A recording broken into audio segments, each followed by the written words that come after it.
नमस्ते स्टूडेंट्स, आज हम फिर आ गए हैं क्लास 10th की मैथ्स वर्कबुक वर्कशीट नंबर 9 को लेकर। ये जो वर्कशीट है ये हमारी प्रश्नावली अध्याय 3 दो चर वाले रैखिक समीकरण उससे संबंधित है। तो एक बार तो हमने उसको अच्छे से पढ़ लिया प्रश्नावली को। अब हम ये सवाल करके हमारा जो नॉलेज है उसको एक बार क्लियर कर लेते हैं कि कैसे क्या हमारी समझ पक्की बनी है या नहीं बनी। तो प्रश्न संख्या 1 से शुरू करते हैं। समीकरण निकाय 3x/2 + 5y/3 = 7 तथा 9x + 10y = 12 का युग्म संगत है, असंगत है, संगत है तथा केवल एक हल है या संगत तथा अनेक हल है। तो देखो युग्म की बात हो रही है तो इसका मतलब हमें क्या निकालना है, युग्म की प्रकृति की बात हो रही है तो हमें a1/a2 b1/b2 और c1/c2 निकालना है। इनकी प्रकृति क्या था, इनके बीच में क्या रिलेशन बनता है, उस हिसाब पर हमारे को पता चलेगा कि युग्म है वो संगत है या असंगत है। तो पहले लिख लेते हैं, इसमें a1 की वैल्यू है 3/2, a1/a2 बराबर 3/2 बटा का मतलब भाग 9। तो ये हो गया अपना 3/2 गुणा 1/9 3/18 और 3 का भाग दोनों में जा रहा है तो 1/6। a1/a2 आ गया मेरा 1/6। अब मैं निकालता हूँ b1/b2 बराबर b1 का मान है 5/3 बटा 10, b2 का मान क्या है 10। तो यहाँ बटे में 10 भी लिख सकते हैं या भाग लगा के 10 भी लिख सकते हैं। भाग लगा के 10 लिखे मैंने, तो 5/3 गुणा 1/10 ये आ गया हमारा 5 एकम 5, 5 दूनी 10, 1 को 1 से गुणा किया 1, 3 को 2 से गुणा किया 6, ये हो गया 1/6। अब निकाल लेते हैं हम c1/c2। c1/c2 क्या है, c1/c2 आया है हमारा 7/12, 7/12। क्या क्या चीज़ें बराबर हैं, a1/a2 बराबर है b1/b2 के, ये दोनों तो 1/6 हैं, जो कि बराबर नहीं है c1/c2 के। ये हमारा कौन सा प्रतिबंध है, ये ग्राफिक बीजगणितीय निरूपण के हिसाब से अगर हम देखें तो ये है हमारा कि जब रेखाएं क्या होंगी समांतर, रेखाएं क्या होंगी समांतर तथा कोई हल नहीं, इस स्थिति में जो निकाय होता है वो होता है असंगत। तो जो हमारा उत्तर हो गया है वह हो गया है असंगत। उत्तर लिख देंगे हम ब, असंगत। अगला प्रश्न देख लेते हैं। प्रश्न संख्या 2 है, एक संख्या का 3 गुना तथा दूसरी संख्या का 2 गुने का अंतर 9 है। एक संख्या के 3 गुने और दूसरी संख्या के 2 गुने में। देख लेते हैं, एक संख्या का 3 गुना कर लेते हैं हम पहले। तो माना एक संख्या है वो तो है x, उसका कर दिया मैंने 3 गुना, ठीक है। तथा दूसरी संख्या का 2 गुना, दूसरी संख्या है 2, दूसरी संख्या है y और उसका कर दिया मैंने 2 गुना। इन दोनों का अंतर मतलब घटाया तो कितना आ रहा है मेरे पास 9। तो यहाँ आ रहा है 9। एक संख्या का 3 गुना तथा दूसरी संख्या के 2 गुने का अंतर 9 है। तो हमारा जो समीकरण बन रहा है, बीजगणितीय निरूपण जो बन रहा है वो बन रहा है 3x - 2y = 9। ये भी उत्तर और हो गया हमारा ब। तो यहाँ हम लिख देंगे उत्तर ब। अगला देख लेते हैं, 7 सेबों तथा 4 संतरों का मूल्य 45 रुपये है। 7 सेब है और 4 संतरे हैं। माना एक सेब का मूल्य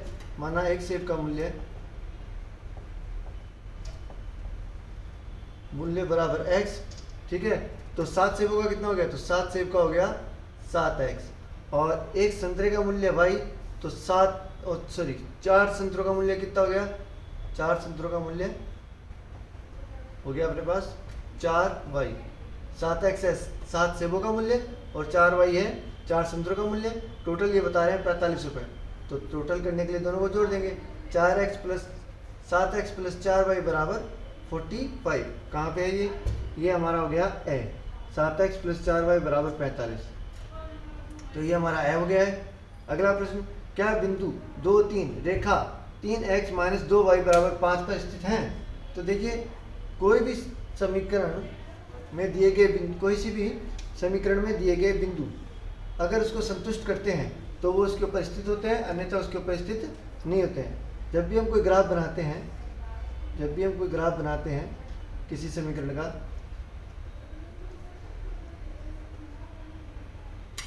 तो x का और y का मान इस रेखा के प्रत्येक बिंदु पर अगर हम कोई सी भी बिंदु को लें, x का मान और y का मान उसके संगत लें, तो x का मान और y का मान जब हम इसे रखेंगे तो इस पूरे समीकरण को ये क्या करना चाहिए, संतुष्ट करना चाहिए। तो यहाँ पे हमारे पास ये समीकरण है, तो ये बिंदु अगर इसको संतुष्ट करेंगे तो ये इसके ऊपर स्थित होंगे।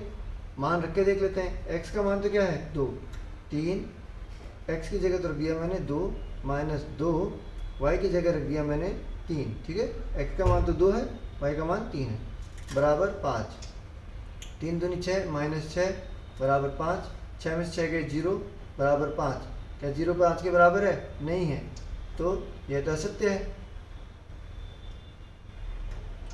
क्योंकि यह दोनों बिंदु इस समीकरण को संतुष्ट नहीं करते हैं, अतः ये दोनों बिंदु इस रेखा पर स्थित नहीं है। तो हम लिख देंगे नहीं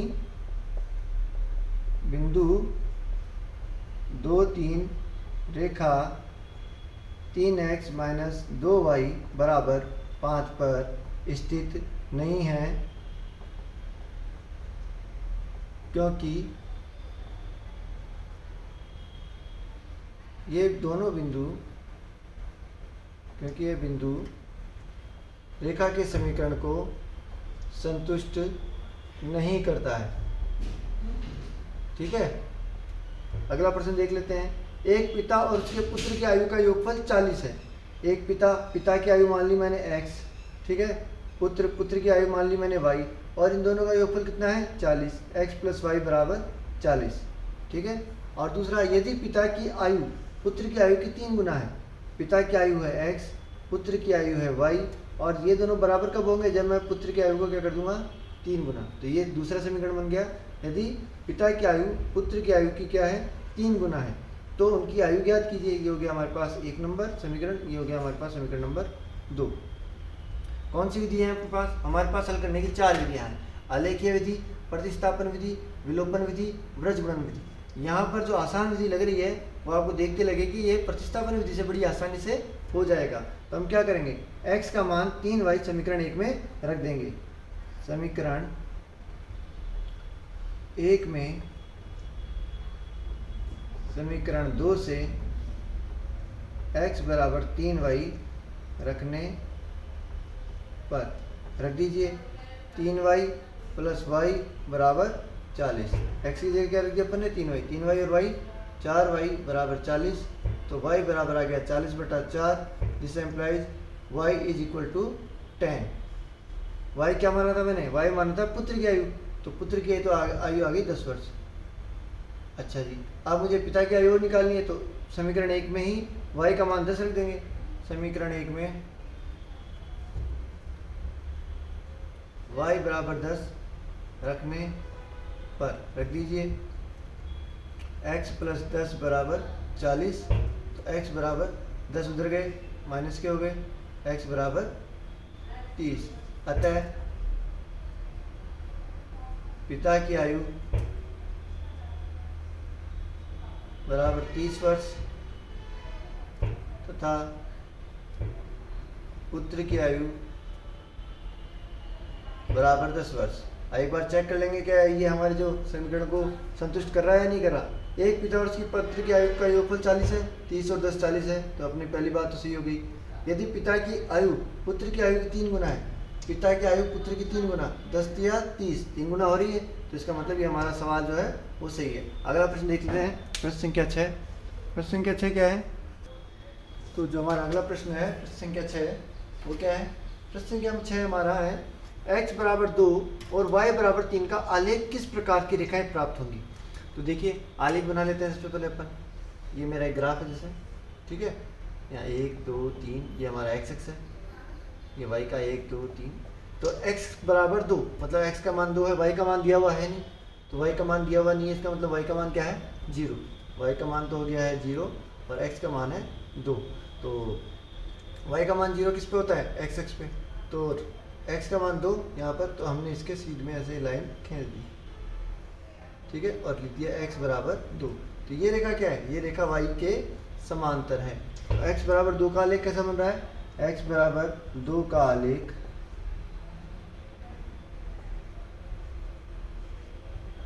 y अक्ष के समांतर है, ठीक है। चलिए अगला और देख लेते हैं, अगला क्या कह रहा है? अगला है y बराबर 3 का आलेख किस प्रकार का होगा? y बराबर 3 1 2 3 ये हो गया हमारा वाई एक्स। इसमें एक्स का मान कुछ भी नहीं है, इसका मतलब एक्स बराबर क्या है 0। वाई एक्स पे एक्स का मान होता है 0 और ये हो गया हमारा y बराबर 3। तो ये क्या आ रहा है, ये आ रहा है हमारे x अक्ष के समांतर। तो लिख देंगे अपन y बराबर 3 का आलेख x अक्ष के समांतर। ठीक है, अगला प्रश्न देख लेते हैं। रैखिक समीकरण युग्म √2x प्लस √3y बराबर 0 तथा √3x प्लस माइनस √2y बराबर 0 का हल लिखिए। देखिए हमारे पास हल करने की वही 4 विधियां हैं। हम हमारे हिसाब से कि कौन सी विधि हमारे को सेट होती है उस हिसाब से हम सवाल करते हैं। तो ये विलोपन विधि से हल हो सकता है सवाल, तो इसका हल जगह कम है, मैं यहाँ कर देता हूँ। ठीक है, चलिए जी सवाल को लिख लेते हैं पहले। √2x प्लस √3y बराबर 0, ये हमारा समीकरण नंबर 1। दूसरा √3x माइनस √2y बराबर भी 0, ये हो गया हमारा समीकरण नंबर 2। करना क्या है, पहले या तो x का गुणांक या y का गुणांक ऊपर नीचे आपस में एक जैसा होना चाहिए। यहाँ पे है 2, यहाँ पे है 3, ऐसी कौन सी संख्या है जिनको इससे गुणा करके हम इनके x के गुणांक को एक जैसा कर सकते हैं। तो 2 को तो गुणा कर देते हैं √3 से और इस √3 को गुणा कर देते हैं √2 से। तो समीकरण 1 को √3 से गुणा करने पर और समीकरण 2 को √2 से गुणा करने पर क्या बनेगा, पूरे समीकरण को √3 से गुणा किया मैंने √6, √2 को √3 से गुणा किया तो √6 प्लस √3 को √3 से गुणा किया तो 3y, 0 को √3 से गुणा किया तो 0।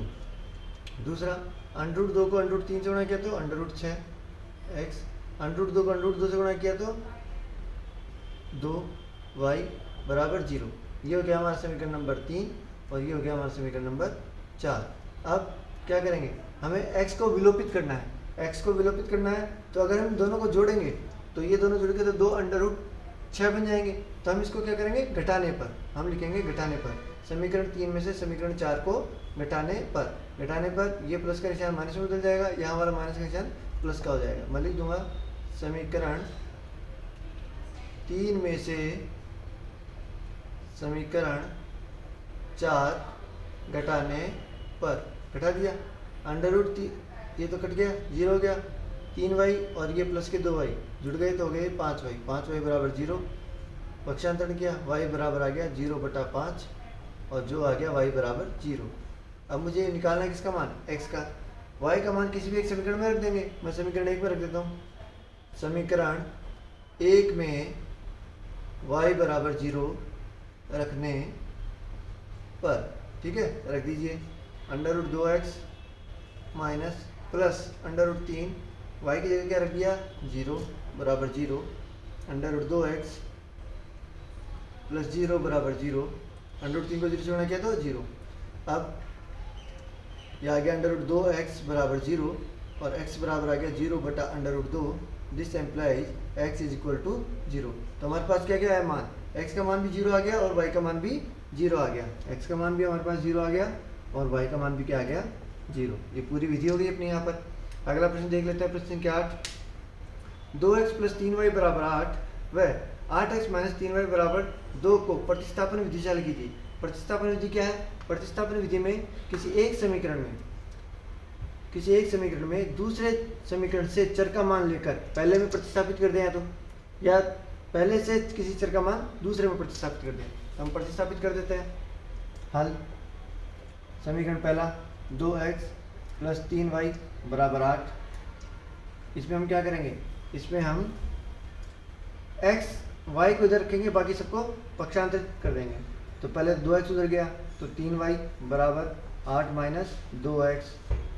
उसके बाद 3 का भी पक्षांतरण किया तो y बराबर 8 माइनस 2x बटा 3। ठीक है, ये हो गया मेरा समीकरण नंबर 2।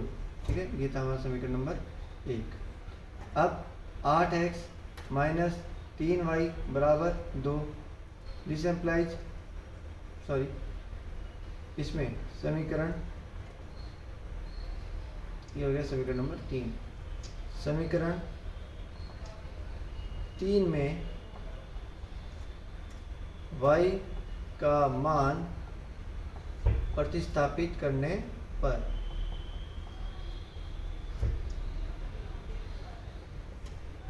क्या आएगा जी? 8x का तो 8x माइनस 3 का 3, y की वैल्यू पूरी की पूरी लिखेंगे 8 माइनस 2x बटा 3 बराबर 2। गणितीय गणनाएँ कर लेते हैं। 8x माइनस 3 को इससे गुणा किया, 8 8 8 2 16 8 24। या इससे पहले हम ये भी कर सकते हैं, पूरे समीकरण को 3 से गुणा करने पर। पूरे समीकरण को 3 से गुणा कर देते हैं। 8 को 24x, इसको 3 से गुणा करेंगे तो 3 से 3 कट जाएगा, ये बाहर वाला 3 ऐसा कैसा रह जाएगा। 8 माइनस 2x बराबर 2, और इसका हो गया, इसको 3 से गुणा किया तो 6। ठीक है जी, सॉल्व कर लीजिए। 24x माइनस 8 8 8 2 16 8 24, माइनस का निशान माइनस से गुणा हुआ प्लस 3 दूनी 6x बराबर 6। 24x और 6x कितने हो गए? ये तो हो गए 30x। प्लस का 24 उधर गया तो माइनस का 24 उधर गया तो प्लस का, x बराबर आ गया 30/30। This implies x is equal to 1। x का मान तो आ गया a। अब क्या करेंगे? यहाँ पर समीकरण 2 में x का मान रख देंगे। समीकरण 2 में x बराबर 1 रखने पर क्या आया? y बराबर 8 माइनस 2 गुणा 1, x की जगह 1 रख दिया, बटा 3 बराबर 8 माइनस 2 को 1 से गुणा किया 2 बटा 3, 8 में 2 गए तो 6 बटा 3, तो y बराबर आ गया 2। तो x की वैल्यू तो आ गई हमारी 1 और y की वैल्यू आ गई हमारे पास 2। ठीक है जी, अगला प्रश्न देख लेते हैं। प्रश्न संख्या 9 क्या है? प्रश्न संख्या 9 है कि इसमें क्या करना है, हमें विलोपन विधि से हल करना है। अब विलोपन विधि से हल करना है तो पहले हमें समझ में आना चाहिए भाई विलोपन विधि है क्या। विलोपन विधि में हम क्या करते हैं, गुणांकों को x या y में से किसी के गुणांकों को एक जैसा करके या तो जोड़कर या घटाकर उसको विलोपित करते हैं। तो हम हल कर लिख देते हैं। इसका हल क्या आएगा जी? हल आ जाएगा, पहले समीकरण 1 को लिख लेता हूँ, 3x प्लस 4y बराबर 10। ये हो गया समीकरण नंबर 1। दूसरा है 2x माइनस 2y बराबर 2। ये हो गया समीकरण नंबर 2। ठीक है जी, अब किसी भी एक गुणांकों को समान कर लें।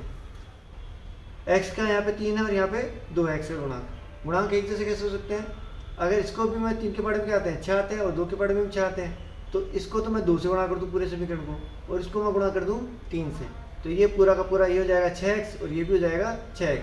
फिर इसको हम घटा देंगे, एक तरीका तो ये है। दूसरा थोड़ा और से इस y के गुणांकों को भी देख लेते हैं।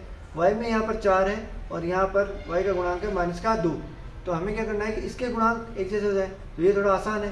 क्या आसानी है इसमें? क्या आप ये कर सकते हैं कि इस पूरे समीकरण को, समीकरण नंबर 2 को 2 से गुणा कर देते हैं। ठीक है, समीकरण नंबर 2 को 2 से गुणा कर देते हैं। तो देखिए क्या समीकरण बनेगा, ये बन जाएगा 2x माइनस पूरे समीकरण को 2 से गुणा कर रहे हैं ना, तो 4x माइनस 4y बराबर 2 का 4। ऊपर वाला क्या आ गया 3x प्लस 4y बराबर 10। अब इन दोनों को अपन क्या कर सकते हैं, इन दोनों को जोड़ेंगे तो 7x और इन दोनों को जोड़ेंगे तो 4y में से 4y गए तो 0। तो इस तरीके से ये तो हो जाएगा 0 और ये हो जाएगा हमारे पास 7x और 10 और 4 14। तो हम इसको लिखेंगे कैसे वो देख लेते हैं। लिखने का तरीका ये है, हम लिखेंगे समीकरण 2 को 2 से गुणा करके समीकरण 1 में जोड़ने पर, समीकरण 2 को 2 से गुणा कर समीकरण 1 व 2 को जोड़ने पर। ठीक है जी, तो ऊपर वाले को तो गुणा करना ही नहीं है, वो तो ऐसे कैसे लिख दिया, वैसे हमारा आंसर आ ही गया आपके पास। इसको भी 2 से गुणा कर दिया तो 4x माइनस 4y बराबर, इसको 2 से गुणा किया तो 4, और इनको हमने क्या किया है जोड़ने पर, जोड़ देते हैं। 3x और 7x 4x 7x, ये कट गया, ये हो गया 0। 10 और 4 14। This implies x is equal to 7 का भाग 14 में दिया, कितनी बार गया 2 बार, तो x की वैल्यू तो आ गई मेरे पास 2। अब दूसरी चीज़ किसकी निकालनी है, y की। y की वैल्यू कैसे निकालेंगे, x का मान तो आ गया किसी भी एक समीकरण में x की जगह 2 लिख देते हैं, लिख देंगे समीकरण 1 में x बराबर 2 रखने पर रख दीजिए 3 गुणा इस x की जगह रख दिया मैंने 2 प्लस 4y बराबर 10, 3 दूनी 6 प्लस 4y बराबर 10, जिससे एम्प्लाइज 6 का पक्षांतरण किया 4y बराबर 10 माइनस 6। अगली लाइन में गए 4 का पक्षांतरण करेंगे, इधर गुणा में उधर जाएगा तो भाग में, और यहाँ 10 में से 6 गए तो 4 भाग दे दिया तो y बराबर आ गया 1। तो हमारे पास x की वैल्यू आ गई है, x बराबर आ गया हमारे पास 2 और y बराबर हमारे पास आ गया। कौन सी विधि से किया हमने? ये विलोपन विधि से। ठीक है, अगला प्रश्न देख लेते हैं। प्रश्न संख्या 10 क्या है? वृत्तगुणन इस विधि में क्या है? वृत्तगुणन विधि पूछ रहा है। देखो भाई, एक तरीके से वर्कशीट हमारे क्या है, प्रैक्टिस के लिए, तो इसने स्टेप बाय स्टेप हमारे को सारे सवाल समझा भी दिए हैं और उनकी प्रैक्टिस भी करवा दी है। तो प्रतिस्थापन विधि हमने कर ली, विलोपन विधि हमने कर ली, अब हम कर रहे हैं वृत्तगुणन विधि। क्या करना होता है वृत्तगुणन विधि में? वृत्तगुणन विधि में सबसे पहली बात तो ये होती है कि जो समीकरण है वो अपने मानक रूप में होना चाहिए। मानक रूप कैसा होता है? मानक रूप है इसका ax plus by plus c बराबर 0, मतलब अचर पद जो होता है वो बाएं पक्ष में होना चाहिए, या 9 दाएं पक्ष में इसको इधर ले आते हैं, ये हो गया माइनस के 9 बराबर 0। और दूसरा हो गया हमारे पास 3x प्लस 2y प्लस का 2 इधर आ जाएगा तो माइनस का 2 बराबर 0। अब x बटा बराबर y बटा बराबर 1 बटा, क्या करना है? x वाले में x को दबा दीजिए, कौन कौन बच रहा है? 5 और 2, यहाँ लिखना है 5, यहाँ लिखना है माइनस का 2, फिर माइनस का 2 माइनस का 9, 5 और 2 माइनस का 9 और माइनस का 2। ठीक है, y में y को दबा लीजिए, क्रम यही रहेगा, ये पहले माइनस का 9 और माइनस का 2 आएगा, माइनस का 9 माइनस का 2, फिर 8 और 3, फिर उसके बाद अब ये अचर पद वाले को दब गए, क्रम 8 और 3 8 और 3 और 5 और 2। अब इनका क्या करना है? वृत्तगुणन, ऐसे इसको इससे और इसको इससे, इसको इससे और इसको इससे लिख लीजिए। x बटा 5 दूनी 10, एक बार पहले मैं संख्या लिख देता हूँ, 5 गुणा माइनस का 2 और बीच में किसका निशान आएगा? माइनस का, फिर माइनस 9 गुणा 2 पहला का, y बटा माइनस 9 गुणा 3 और फिर माइनस का निशान, माइनस 2 गुणा 8। अगला 1 बटा 8 गुणा 2 माइनस 5 गुणा 3। ठीक है जी, 5 गुणा 3 हो गए। कर लीजिए आगे, x बटा 5 दूनी 10 माइनस के 10 माइनस के 18, माइनस माइनस से गुणा हुआ तो प्लस, ये आगे 2 दूनी 9 दूनी 18, माइनस के माइनस माइनस से गुणा हो गया तो प्लस। इसको हल कर लेते हैं, माइनस के 27, 8 दूनी 16 प्लस के 16, 1 बटा 8 दूनी 16, 5 दिया 15। अब x को पहले इसके बराबर लिखना है और y को इसके बराबर लिखना है, फिर हल कर लेंगे। ठीक है, तो पहली स्थिति x बटा 18 से 18 प्लस के माइनस के 10 है तो ये हो गए प्लस के 8 बच गए, बराबर 1 बटा 1 ये वाला। ठीक है, इसके बराबर करना है, 16 में से 15 गए तो 1, जिससे एम्प्लाइज x बराबर आ गया, वृत्तगुणन किया 8 को 1 से गुणा किया तो 8। दूसरा y बटा माइनस के 27 को 16 से गुणा किया तो माइनस के 11 बराबर 1 बटा 1, जिससे एम्प्लाइज y बराबर माइनस के 11 को 1 से गुणा किया तो माइनस के 11। तो x की वैल्यू तो आ गई हमारे पास 8 तथा y की वैल्यू आ गई हमारे पास माइनस का 11। अब एक बार हल्का सा अपन चेक कर लेते हैं इसको रख के। भाई यहाँ पे x का मान रखा 8 8 64 प्लस 5 गुणा y का मान है माइनस 11 बराबर 9 आ रहे हैं नहीं आ रहे, 64 प्लस माइनस के 55, 64 में से 55 गए तो 9 बराबर 9। इसका मतलब हमारे जो उत्तर है वो दोनों के दोनों क्या है? सही है। ठीक है, तो ये हमारा सवाल हो गया है, अपन को केवल यहीं तक करना है, ये उत्तर की जांच अपने लेवल के लिए की है। अगला प्रश्न देख लेते हैं, प्रश्न संख्या 11, वो क्या है? तो इसमें हमें समीकरण निकाय 5x माइनस वाई बराबर 5 और 3x माइनस वाई बराबर 3 को संतुष्ट करने वाले बिंदु ज्ञात करने हैं। तो 3 विधियाँ हमारी हो गई। अब ये ग्राफी विधि का एक तरह से बेस है कि भाई इसमें हम x और y के मान निकालते हैं और उनको पुट कर देते हैं। तो कैसे करना है देखो, सबसे पहले इसको लिख लेता हूँ मैं, 5x माइनस वाई बराबर 5। इधर केवल वाई को रखूँगा, बाकी सबको मैं पक्षांतरण कर दूंगा। तो माइनस का वाई बराबर 5, प्लस का 5x उधर गया तो माइनस का 5x। ये अभी माइनस का निशान हो रहा है यहाँ पे, इस माइनस के निशान को भी मैं उधर भेज देता हूँ। माइनस का निशान उधर गया तो संख्याएं बदल जाएंगी, ये माइनस का 5 और ये प्लस का 5x। थोड़ा सही रूप में लिख देते हैं, तो ये बन गया 5x माइनस 5। ठीक है, अब हम क्या करेंगे, x की वैल्यू रखते जाएंगे और y का मान निकालते जाएंगे।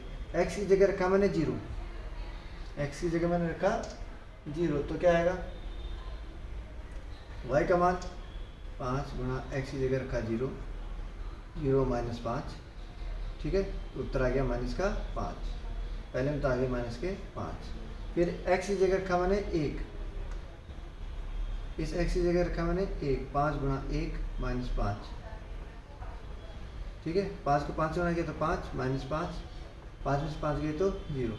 तो x की वैल्यू मैंने रखी जब 1, तो y का मान क्या आ गया मेरे पास 0। अब मैंने रखा 2, 5 दूनी 10 माइनस 5, 10 में से 5 गए तो 5। तो जब मैंने रखा 2 तो उत्तर आ गया 5। ठीक है, ऐसे अब 3 रखोगे तो 10 आ जाएगा, 3 रखोगे तो 10 आ जाएगा, 4 रखोगे तो 15 आ जाएगा, क्रम चलता रहेगा। अपन को 3 बिंदु निकालनी है, तो 3 बिंदु का काम हो गया।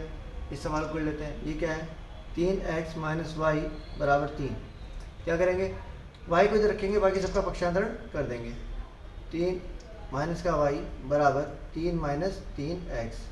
माइनस के निशान का पक्षांतरण किया तो ये माइनस का हो गया 3, और ये जो माइनस का था वो क्या हो गया, प्लस का। इसको भी थोड़ा सही रूप में लिख देते हैं, 3x plus 3x minus 3। x की वैल्यू रख दी पहले, x की जगह रखा मैंने 0, तो 3 को 0 से गुणा किया 0, ये आ गया माइनस का 3। x की जगह रखा 0, तो ये आ गया माइनस का 3। फिर x की जगह रखा मैंने 1, x की जगह रख दिया 1, 3 एकम 3, 3 में से 3 गए तो 0, x की जगह रखा 1, तो उत्तर आ गया 0।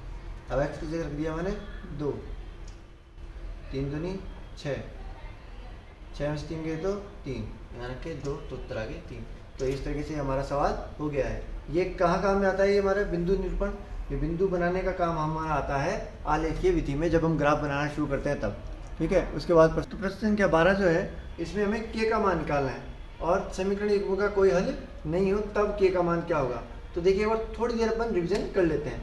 समीकरण, किसी भी समीकरण निकाय के 2 तरह के हल हो सकते हैं। ठीक है, एक तो होता है संगत और एक होता है असंगत। ठीक है, संगत हल कब होता है, संगत हल भी 2 स्थितियों में हो सकता है। यदि a1 बटा a2 बराबर नहीं है b1 बटा b2 के, तो हमारा जो निकाय है वो संगत निकाय है। ठीक है, और उसका संगत हल मिलेगा, मतलब उसका अद्वितीय हल आएगा। अद्वितीय हल, रेखाएं आपस में प्रतिच्छेद करेगी, और a1 बटा a2 बराबर b1 बटा b2 बराबर c1 बटा c2 ये हो हमारे पास, तो हम इसको कहते हैं कि समीकरण का जो है अनंत हल है। क्या है, अनंत हल। और उस स्थिति में भी ये संगत निकाय होता है, संगत मानते हैं इसको, और ये आश्रित रहेगा। ठीक है, आश्रित समीकरण। असंगत में क्या होता है, जब कोई हल नहीं हो, कोई हल नहीं हो के लिए क्या है, a1 बटा a2 बराबर b1 बटा b2 बराबर नहीं हो c1 बटा c2। इस वक्त क्या होती है, जो रेखाएं बनती है वो क्या होती हैं, परस्पर समांतर, आपस में प्रतिच्छेद नहीं करती हैं। प्रतिच्छेद नहीं करेंगी तो कोई हल नहीं मिलेगा, कोई हल नहीं होगा तो जो समीकरण युग्म होगा वो कैसा होगा, असंगत। अब ये कह रहा है कि समीकरण युग्म का कोई हल नहीं है, कोई हल नहीं है मतलब हमारे को ये वाला रूप बनाना है। ठीक है, तो इसमें हम a1 बटा a2 निकाल लेते हैं। a1 बटा a2 बराबर a1 का मान 3k प्लस 1, a2 का मान k स्क्वायर प्लस 1। ठीक है जी, b1 बटा b2, b1 का मान 3, b2 का मान k माइनस 2। ठीक है, और चूंकि इसका कोई हल नहीं है इसलिए a1 बटा a2 बराबर होगा b1 बटा b2 के।